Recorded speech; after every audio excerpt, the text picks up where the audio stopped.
Ayan. 2:30 a.m., Colonel Pata himself had reported music or sound detected at the back of the stage of the cathedral. Mhm.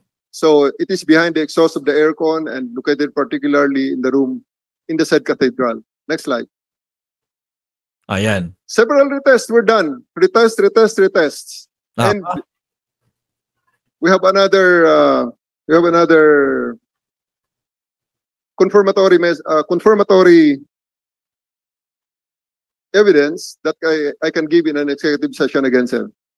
This may be Ayan po, kompleto sila mga kababayan, kaya hindi dapat iwanan po talaga. Kaya itong mga ito, sinasabi ko nga sa inyo, itong mga hearing na ito, para i-distract na lang po, siguro malapit na po talaga kay Kibuloy. this will need an executive session. Although I have it with me here inside an envelope, you can read if you want to. I can give it to you, sir, in executive session, or I can give it to you now, sir, so that you can read also. Kumusek, pagikuha. Bato, susunod na ikaw, ICC naman. Paminto na naman sila. Forward. We could have brought a borehole drilling equipment, and a hole would not be more than 6 inches in diameter. Mhm. Even 4, we can do it. Next slide, please. If I may, Your Honor, before this, At this juncture, a total of 3.4 meters deep was dug. However, new scan results discovered a retaining wall 8 meters below the down basement. And I think Engineer Zapata also will not be able to explain why there is a retaining wall 8 meters below ground up to 2 meters deep Your Honor, in the on the top, except protecting a hollow portion underground. Okay, Yes, sir.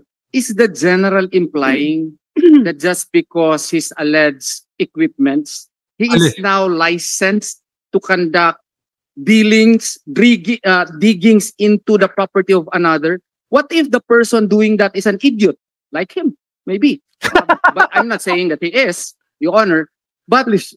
But limit. if a contrary evidence should likewise allow us to we should be given the chance to countervail his alleged findings, Your Honor, in a court of law. Okay, Because if this is the unilateral finding of his so-called expert, at the very least, we should be given the chance to prove otherwise also. But what he is doing, Your Honor, he is believing hook, line, and sinker of the findings of his expert without even letting us know about it. Mm. And now he is proceeding to destroy the property of my clients without even me being sure whether or not his data is in fact true.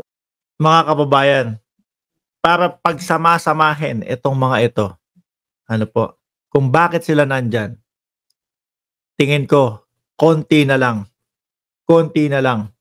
kuha na si Kibuloy. Ako ho, naniniwala po ako kay General Torre. Kaya, di ba, noong mga unang mga panahon, mga unang araw, di naman lumalabas sila Bato eh. O eto, lumabas na sila. Pumunta pa mismo sila doon sa Kojic compound, nag-ikot talaga. okay. Yes, Your Honor. We are in agreement to that. Sir, may I please? Uy, kasali ka ba dyan? Ba't nandito to? Ang daming mga hindi naman kasali. Sinasali ni Bato de la Rosa. Ano? Nandiyan si Jason Sa, nandiyan itong si Badoy. Gagawin nyo dyan? With all due respect to the good general, his rantings are starting to sound like a psych patient. So, Huh? ano ang protection Please, natin? Kayo ang parang may mga topak dyan. Ano? Sasabihin pa para daw pong psychological patient ang ating good general, mga kababayan. Sila ang parang may topak doon sa Kojic. O, kung ano-ano na yung mga inaasal ninyo dyan. Ano ang protection natin? Avoid the using those terms. No, as a doctor, Mr. they're Chair. offensive words. We have to respect each other. Mr. Chair, at from the legal perspective, yung sinabi ni Attorney Torion. It's only for me to hear legal or illegal, but comments like psych patient, it's not good to hear before this Mr. Chair, I don't mean to insult. I respect what's Ikaw pa! Kayo pa dyan! Hindi daw pangi-insulto. happening right now. Pero as a medical doctor po, Mr. Chair, when you hear something like this, Doktor ka ng utak? Psychology ka ba? Psychology ba? Ako, hindi ko ho talaga alam. Doktor ng ano to? Psychology po ba si Badoy, mga kababayan? Kung psychology, pwede. Kaya lang, pangi-insulto pa din yun. Diba? Pero kung doktor ng iba, doktor ng tiyan, doktor ng wet packs, si Roque dapat ang inaatupag mo. Diba? Si Roque ang inaatupag mo pag doktor ka ng wet packs. then it does sound capricious, whimsical, and dangerous. Yes, as I have said, we are in agreement. I agree with Okay, you. Thank you. No need to convince me. But please, let General Torre finish Sir, his presentation. sir, Please continue. Pahiya lang. Asar na asar, pahiya lang, pahiya, Gusto lang umepal kasi ano. Because of this finding, sir, we found that we are the hole that we dug is around 2 feet off to the right. So I asked them to cover it, and we will plan again another digging 2 feet off to the left of that wall, sir. So that will be on the next steps, depending on your advice. Of course, we will be taking into consideration your advice, sir. But that's the scan's No. result. The chair himself would like to advise you to do the same. Do everything legally. Yes, sir. Pumunta ka Thank sa you, sir. korte, humingi ka ng search warrant Thank you, sir. para hindi kayo makriticize na ang warrant of arrest ginagawa na yung search warrant. Do it. May korte naman tayo. You can be granted with the search warrant kung justified yung claims ninyo before the court. Di ba? Yes, sir. Next slide, sir. Continue. Possible hiding places. This is the spectrum of the possible hiding places, from the very lavish ones to the poor ones. Because Pastor Kibuloy is basking in wealth and prosperity, enjoying the fruits of his ministry, while many of his ordinary followers continue to live modest lifestyles. Some of his most and closest chosen followers, all young women. Tingnan mo yung mga mukha. Tingnan yung mukha nito. Some of them minors, as the court records show, experience this lifestyle with him. The other contrast between these Ang ganda. Sorry na po. Medyo naano lang ako doon sa mga reaction nila, mga kababayan. Hindi po natin nais manghamak ng tao, mga kababayan. Medyo nangingiti, natatawa lang po tayo doon sa mga reaction nila, mga kababayan. Pasensya na po. these two groups is illustrated in the photos and videos, literally heaven and hell. And this Mga gigil na gigil, ano? demonstrates the spectrum of possible hiding places. Nasa basement kayo kanina, sir, nakita nyo yan. Yan po ang inabutan namin before. We'll show it in video again. That's the video of the pastoral rooms. Not more than maybe 15 young women. Hindi pinakita sa inyo kanina yan, sir. That's the house of the women. In the first floor Oy, of the Jose Maria College. Off limits to many, including members, male members. Wow! Next, Huh? next slide, please.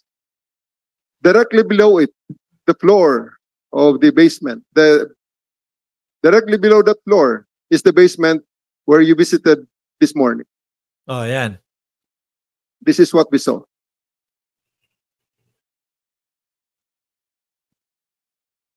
Those are the bedrooms. Those are the beddings Mga bed yan? of the ordinary workers. Parang ano lang yan, Unless they want to Kulang na lang, magsiksikan sila dyan, ano? Meron lang kama talaga. deny it. Next slide, please. Balikan muna doon sa kan. On the rooftop of the basement is directly above those pastoral rooms. Next slide, please. This is the Apollo Kibuloy's hangar. Mhm. We haven't searched this yet thoroughly. Please click the video. 2 planes, 2 helicopters, luxury cars. Biruin no, mga kababayan, meron siya lahat, ano? Kaya lang, ito ang kinakaharap niya. Stress. Hindi masaya. And that's just a very, very small part of the property that we're going to search. Do they expect that? Even without interference, we need time. Next slide, please. Correct. Res ipsa liquitor. The thing speaks for itself. One of the many rooms of Apollo Kibuloy, May ano-ano yan? with a private cinema. Aha. They didn't show it to you. There is information that that room on the center, on the second row, on the bottom, second row, that's the room of Mr. Kibuloy. Oh. We are not allowed to search it properly. How about if there's a trapdoor there leading to a basement or leading to a tunnel? So we really need to access the tunnel or the basement in some other way. They will not allow us to go there, sir. But Sandali! 2,381 viewers. Baka nakakalimutan nyo, mag-like muna kayo dyan, ano? napicturean ninyo, meaning napasok ninyo yan. Yes, sir. O so na-search ninyo. But we were not allowed to search it properly. Huh? We were not allowed to search it. Makita, sir, mamaya kung paano nila kami sinasamahan sa search. Ayan. Makikita niyo, sir, kung paano namin ang search na pinagawa sa amin, sir, na inalaw kami. Dito mapapatunayan yung pasampu-sampu lang sila, tapos nagse-search nga sila, ginugulo naman sila. Oh, mas madami pa yung Kojik doon sa nagse-search. O, sige. Next slide, please. Day 9. We searched, that's September 2 na, sir. Major Jana Rose Parcon attempted to search the College of Ministry building after receiving reports that Kibuloy was sighted thereat. However, KOJC members blocked them, called their lawyers, delayed them, just like in the many other times that we searched the property. Oh. This is actually just the third building that we are going to search thoroughly sana, sir. And this is how it goes. This is how it went. Next slide, please. During the negotiation, the lawyers did not allow the PNP personnel to go immediately. They only agreed to specific conditions. 10 women personnel, and they are to be freed. Please see video. Wala kaming sinasabi naman dyan, sir, na may drugs dyan or may kung ano man dyan, sir. Right. Oh. But this is how it went. Hindi totoo, sir, na ang pulis ang nang-aapi dyan. Tingnan nyo naman, law enforcers ang piniprisk ng mga tao. And look at their people. All of them wear masks. Galit pa sa amin pag pinapatanggal namin ang mask. Ironically, 3 of the suspects that we are looking for are women. Ganyan ang pulis, no? Yan ang nang-aapi. Law enforcers na nang-aapi dyan sa loob ng OJC. Tapos si Bato de la Rosa ang utos, 'di ba, doon sa mga kapulisan, wag magmas. Samantalang yung paliwanag ng ating mga kapulisan, sir, matindi ang pollution dito, nasa highway kami. Oh. Tapos yan sila nakamas, 'di ba? Bias kapag hindi sinita ni Bato yan. The videos will not lie.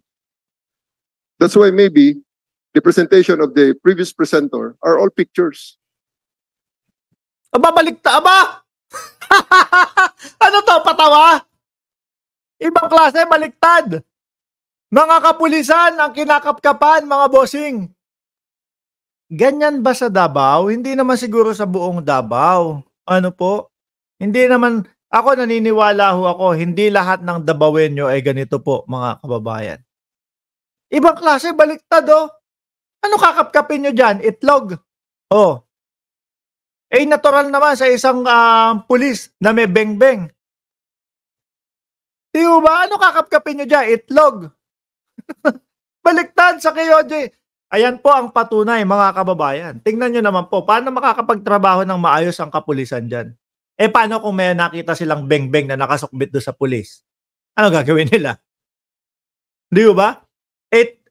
Ang pulis naman po talagang may beng-beng, mga kababayan. Grabe. Oh, aba. We have to endure that kind of humiliation. Kasi mag-aaway lang kami, sir, pag hindi namin ginawa yan. Grabe, ang hirap maging pulis sa Pilipinas, mga boss. Ang hirap maging pulis sa Pilipinas, tapos gagawin mo yung trabaho mo, gagawin mo yung utos ng korte, kunin si Kibuloy, baliktad ang mangyayari. Nagpapatawa kayo dyan kay Kojik? Tapos sasabihin ni Badoy na parang psychiatric patient itong si General Torre. Baka kayo na dyan. No? Baka kayo na dyan. Sana mapanood ito, no? Ng ating Pangulo. Grabe. Yan, pag hindi namin sinunod yan. Mag-aaway lang, sir.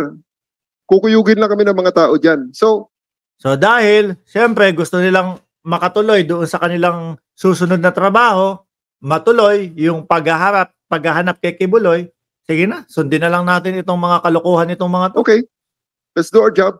Oh, tama. Police ang pinifrisk before they being allowed to enter. Grabe. Next slide, please. Nakakaano. During the implementation, sir, ganito rin naman ang aming nakikita, sir. Next slide. Click the video, please. Sige. 1 minute na video lang yan, sir. That's how we conduct the search. Oh. With them swarming us, leading us, prohibiting us from opening allegedly secret, confidential room. Sasabihin, oh, hindi pwede yan. Kasi ano yan, sagrado yan. Oh, sagrado. Eh, malay mo, nandun na si Kibuloy. Di or restrict. Saka wag pinapalabas ni Robin Padilla na separation of church and ano. Eh kung dyan nagtatago si Kibuloy, dyan sinasabi nung mga makabagong teknolohiya eh. Pati nung mga aso eh.